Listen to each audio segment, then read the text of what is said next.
Konkan Railway is trying to implement access control pay parking system at Margao Station, wherein the genuine passengers who are coming for dropping their relatives, or if someone is coming to drop or pick up his relative who is traveling by train, for them it's 10 minutes free time is given, so that the system is such that it is interconnected, that entry gate and exit gate, both the gates are interconnected through a computerized system.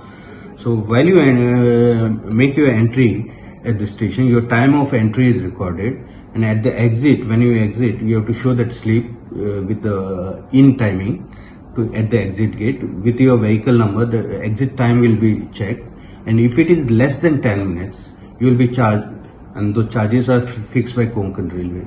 But if you have dropped your relative or picked up your relative within 10 minutes, you will not pay anything for that. So that's the system, access control. So this will take some time to get it streamlined, because this computerized system is yet to be established.